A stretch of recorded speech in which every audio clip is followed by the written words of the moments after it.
সাহাবাদেরকে ডাক দিয়া বলছেন, সাহাবারা রে, তোমাদেরকে যুদ্ধের জন্য প্রস্তুত হও, যুদ্ধে যেতে হবে। এই ডাক যখন, যুদ্ধের ডাক যখন দিয়ে দিলেন, বাবা মসজিদের ভিতরেই আওয়াজটা আর থেমে থাকলো না, মসজিদের বাইরেও আওয়াজটা চলে গেল। মাঠেই আপনার খেলাধুলা চলছিল, দুইটা ছোট্ট ছোট্ট কিশোর বালক বাবা, এখনো বালেগ হয় না, এখনো সাবালক হয় না, এমন সুমাতে কানে পৌঁছে গেল গো আমার দয়ার নবী, আমার মায়ার নবী যুদ্ধের জন্য ডাক দিয়েছে। দুইটা কিশোর বালক, ছেলে সাবালক এখনো হয় না, দুইটা কিশোর বালক যখন শুনতে পেয়েছে নবীজি যুদ্ধের জন্য ডাক দিয়েছে। কোন যুদ্ধ রে বাবা? ওটা হলো বদরের যুদ্ধ। কত কঠিন যুদ্ধ, কত ত্যাগের যুদ্ধ ওটা ছিল বাবা। সন্তান যদি নবীর দিকে, বাপ হলো কাফেরের দিকে বাবা, বাবা যদি নবীর দিকে, বাবা সন্তান হলো কাফেরের দিকে। এত কঠিন যুদ্ধ বদরের যুদ্ধ ছিল বাবা। ওই যুদ্ধে দুইটা কিশোর সন্তান শোনা মাত্রই বাবা খেলাটা বন্ধ করে দিয়েছে।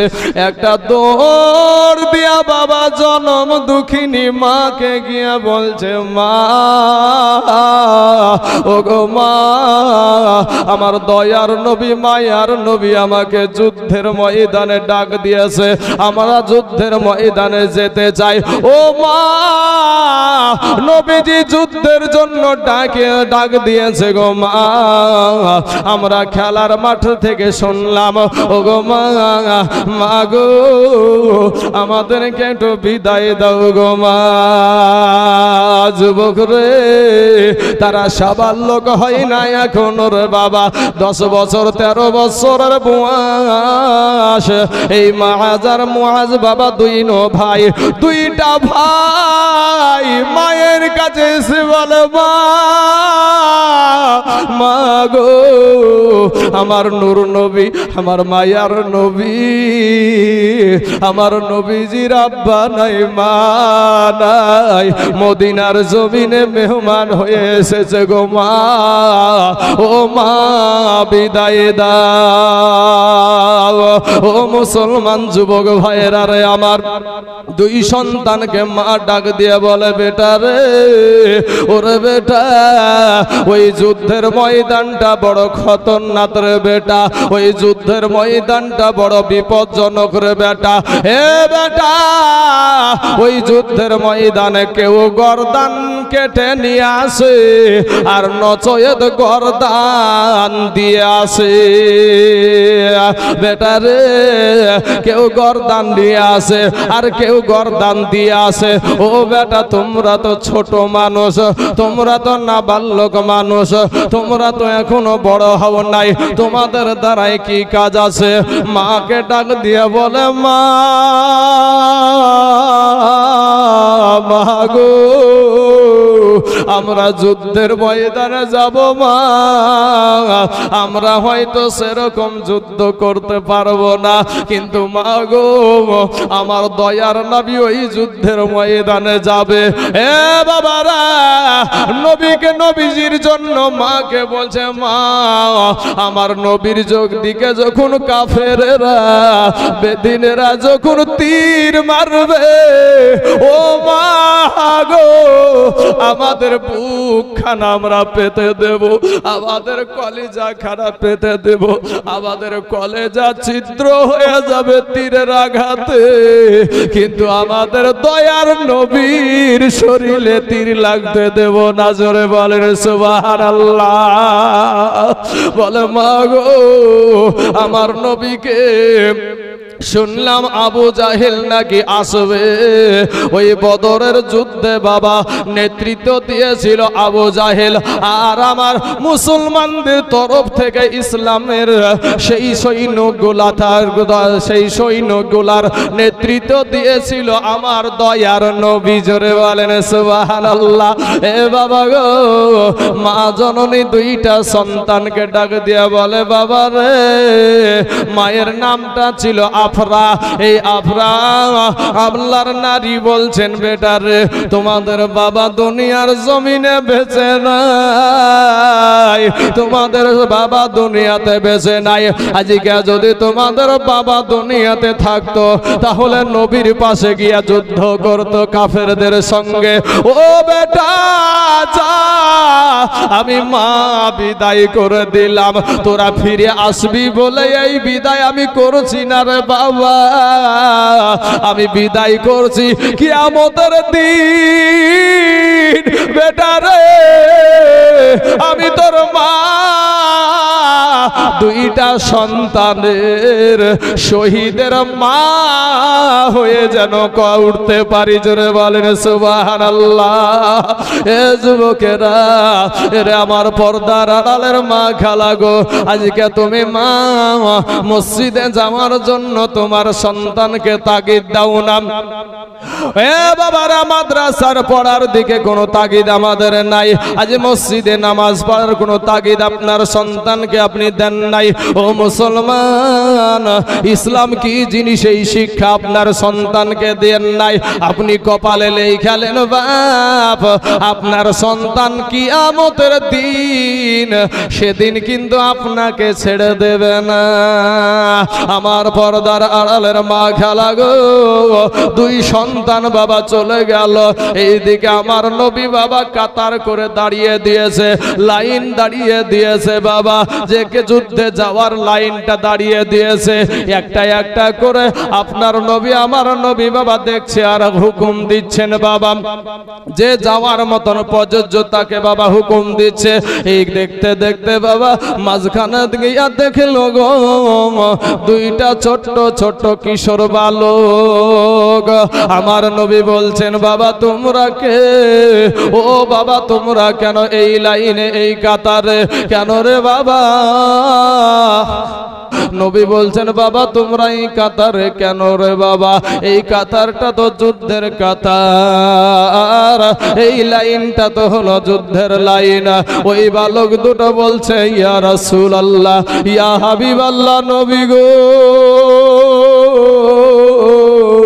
আমরা জানি গো নবী, তারপর আমরা এই লাইনে দাঁড়িয়ে আছি। বাবা সবাইকে উঁচা দেখা যায় আর দুইটা সন্তান ছোট ছোট সন্তান নবীর কাছে উঁচা দেখানোর জন্য পায়ের আঙ্গুলের ওপরে ভর দিয়া উঁচা হয়ে দাঁড়িয়ে আছে।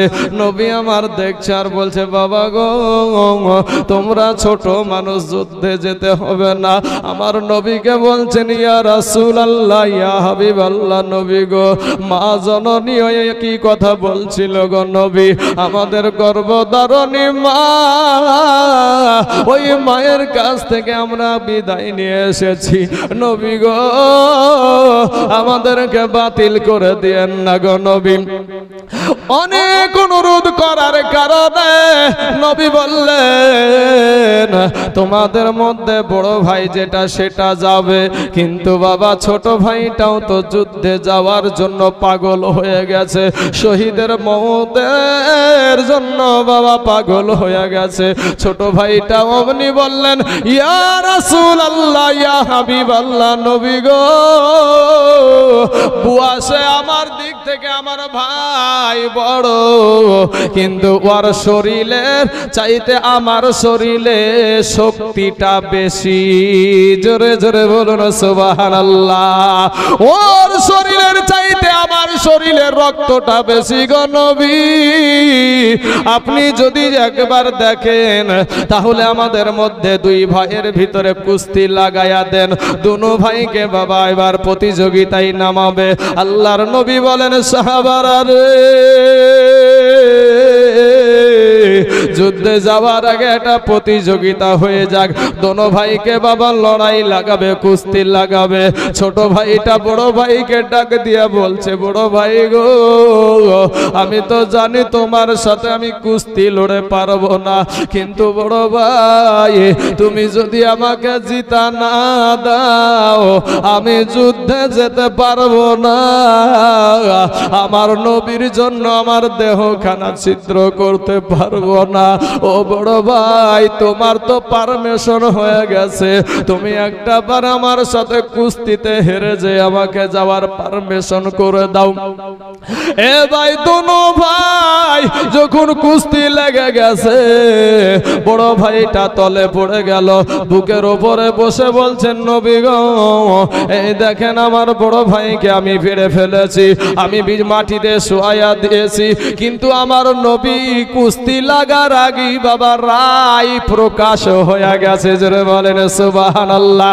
এ বাবাজি, দুই সন্তানকে আপনার নবী আমার যাওয়ার জন্য হুকুম দিয়ে দিলেন।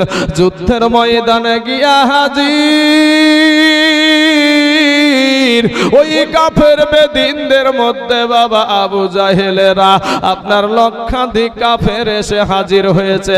আগে এসে বাবা উঁচা উঁচা জায়গাগুলা, পাহাড়গুলা আপনার দখল করে নিয়েছে। আর আমার নবীজি রাতের আগে গিয়ে আপনার তাবু গাড়লেন বালু মাটিতে। বালু মাটিতে ভাইরে দৌড়া যায় না, রাখে আল্লাহ তাকে মারে কে, আর মারে আল্লাহ তাকে বাঁচাই কে। বাবারা, নবীর সাহাবী নবীর রুমটাতে গিয়ে দেখছে নবী আমার দোয়া করছে। বাবা, নবী আমার দোয়া করছে, যতবার যাচ্ছে ততবার নবী আমার দোয়া করছে আল্লাহর কাছে। এ বাবা গো, আল্লাহর কাছে দোয়া করে। আমার নবীর কাছে যখন খবর হয়ে গেল, হে আমার দোস্ত হাবিব, এই বদরের ময়দানে আমার ফারিস্তা দিয়া আমি সহযোগিতা করব। জোরে বলেন সুবহানাল্লাহ। মুসলমানেরা মত ভয় কেন না রে বাবা, কিন্তু নিজেকে মহান ভাবতে গিয়া, আমি নিজে পণ্ডিত এটাই মনে করতে গিয়া আজ সব মুসলমান নিচু পথে নামছে। একজন অপরজনকে সম্মান দিতে আমরা জানি না বাবা, একজন অপরজনকে আমরা ভালোবাসতে মানতে পারি না। আমরা ওই মানুষটাকে যে একটু সম্মান দেব এটা আমাদের ভিতরে নাই। নিজের কান্ট্রি নিয়ে নিজে ব্যস্ত, যখন আমার সাথে লাগবে তখন দেখব এটাই আমাদের কর্ম হয়ে গেছে। এখন আর আলেমের দরকার হয় না বাবা। শুনেন গো বাপ, এই দুনো সন্তান এবার দেখুন, নবী আমার ফজরের পরে বাপ, ফজরের পরে ওই কাফের বেদিন আবু জাহিল আপনার জোরে জোরে হুঙ্কার দিচ্ছে, যুদ্ধের জন্য ডাক দিচ্ছে। এমন সময়তে আব্দুর রহমান ইবনে আউফ রাদিয়াল্লাহু তাআলা আনহু তরবারি নিয়ে দাঁড়ায় আছে। এমন সময় ওই দুইটা সন্তান মুআজ আর মাআজ বাবা, এই দুই সন্তান দুই পাশে দাঁড়িয়েছে। আব্দুর রহমান ইবনে আউফ রাদিয়াল্লাহু তাআলা আনহু ওই দুই ছোট্ট ছোট্ট বাচ্চাকে দেখে তার কিন্তু ইতস্তবোধ করতে শুরু করলেন। আজকে যদি আমার দুই পাশে দুইটা বড় সৈন্য থাকতো, দুইটা বড় বড় সাহাবী থাকতো, তাহলে একটু ভালো হতো। কিন্তু দুই বাচ্চা এদিক ওদিক তাকাতে তাকাতে বাবা ওই আব্দুর রহমান ইবনে আউফ রাদিয়াল্লাহু তাআলা আনহুকে এটা ডাক দিয়ে বলে, চাচা গো, একটা বার বলেন তো এদের ভিতরে আবু জাহেল কোনটা? আবু জাহেল এত বড় মস্তান গো বাপ, কিন্তু না বালক বাবা বাচ্চার কাছে এই দুনিয়া থেকে বিদায় হয়ে যাচ্ছে। দেখেন বাবা, আমাদের দেশে যদি মুখ্যমন্ত্রী আসে, প্রধানমন্ত্রী আসে, চতুর্দিক দিয়ে দেখবেন লল খাড়া করে থাকবে, সবাই কিন্তু হাতে লল খাড়া করে থাকবে। কিন্তু ওই রকম কাফের আবু জাহিলকে বাবা মাঝখানে নিয়েছে, চতুর্দিকে আপনার কাফেরদের সৈন্য, এইদিকে বাবা আব্দুর রহমান বলছে আবু জাহিলকে দিয়া তোমরা কি করবা? ওই বাচ্চা দুটা বলছে, ইয়ারা ও চাচা, শুনেছি এই আবু জাহেল নাকি মক্কার জমিনে আমার দয়ার নবী আমার মায়ার নবীকে অনেক কষ্ট দিয়েছে। আমার নবীজির মা নাই, বাবা নাই, সেই এতিম নবীকে এই আবু জাহিল নাকি গালাগালি করেছে। আমার নবী ওদের কারণে নাকি হিজরত করে আমাদের দেশে এসেছে। ওগো চাচা একটা বার বলেন, আমরা দুই ভাই ওই আবু জাহিলকে আমরা দুনিয়া থেকে নিস্তানাবুদ করে দেব। জোরে বলেন সুবহানাল্লাহ। বাবা গো, এবার ওই আপনার আব্দুর রহমান ইবনে আউফ রাদিয়াল্লাহু তাআলা আনহু বলছে, ওই দুই সন্তানের কথা শুনে আমার ঈমানি জজবাটা আরো বাড়িয়ে গেছে। জোরে বলেন সুবহানাল্লাহ।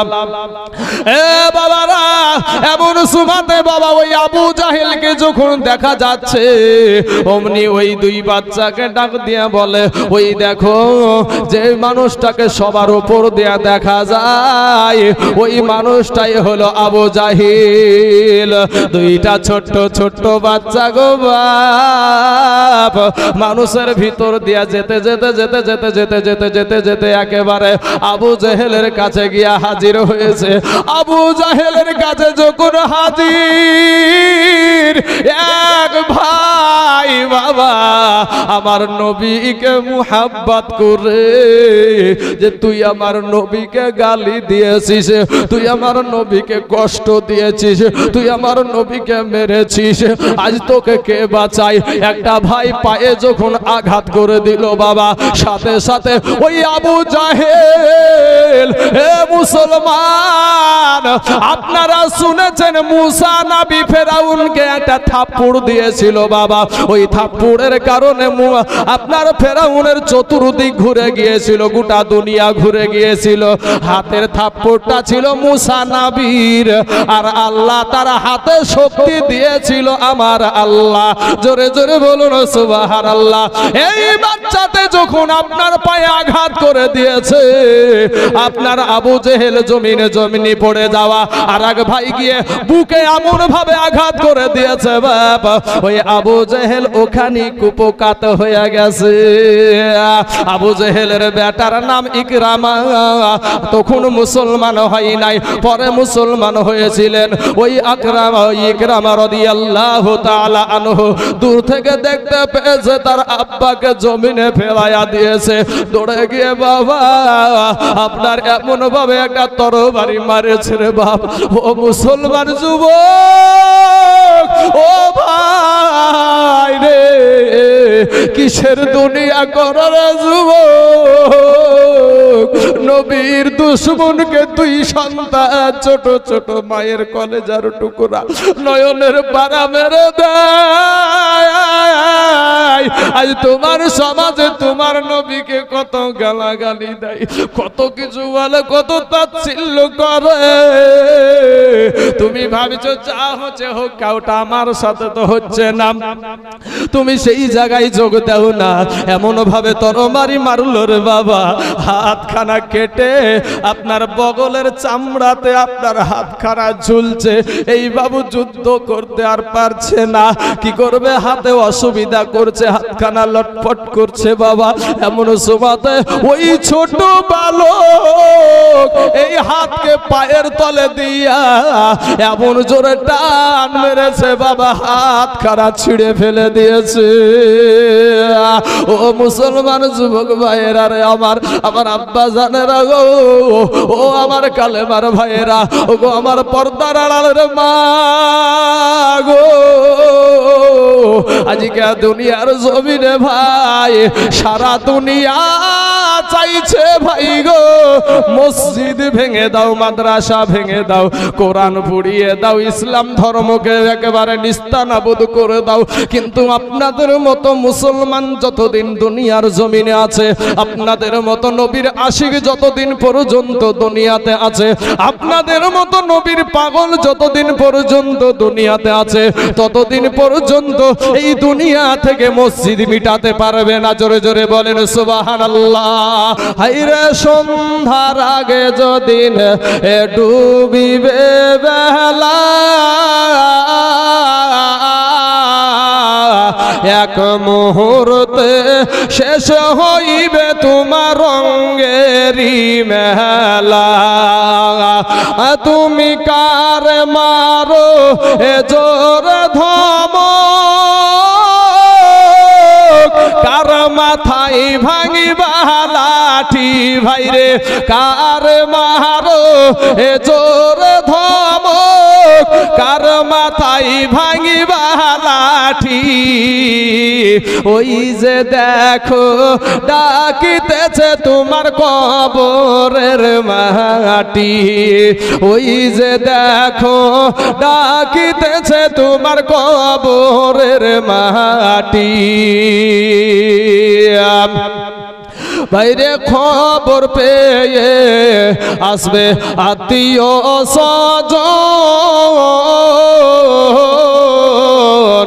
আর দয়ার নবী বিনে গো আপন বলতে কেহ নাই জগতে আমার মায়ার নবী বিনে গো আপন বলতে কেহ নাই জগতে ভেবে দেখি আমি সব বিদেশি মিশে মায়ার ভবেতে আপন বলতে কেহ